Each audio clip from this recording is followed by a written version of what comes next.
Now let's implement the interface. So we will have the method in there, and then here we won't be accessing the database. We have to actually access the coupon microservice.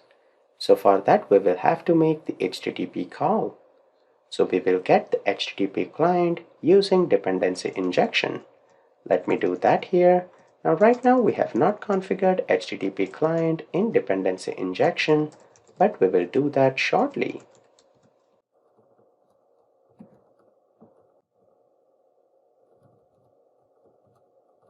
Perfect. So now we will implement the get coupon.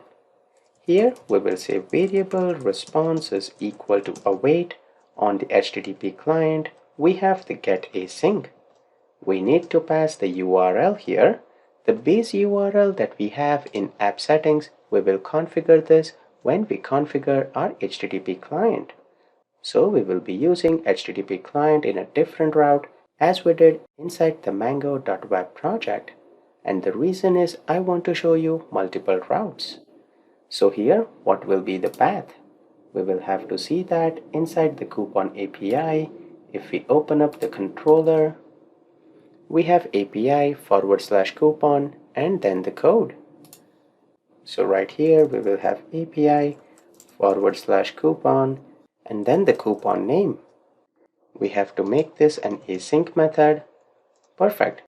Once we receive a response, we have to retrieve the content. So API content is equal to await response.content.read as string async. Then we have to deserialize this in a response DTO object. So we'll say variable resp is equal to JSON convert dot deserialize object into a response DTO. We should have that class, and we will convert our API content. If the flag is success is valid, that means we have a valid coupon. And we will return the coupon DTO by converting again, and we'll deserialize that inside a coupon DTO object. We will pass the convert.toString,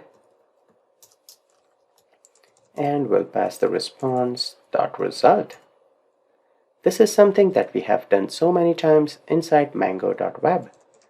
If this is not the case, we will just return a new empty coupon DTO. So perfect, our implementation for the coupon repository looks good. Next, what we have to do is configure HTTP client inside the startup class file and then call the coupon API inside the cart API controller. Let's do that in the next video.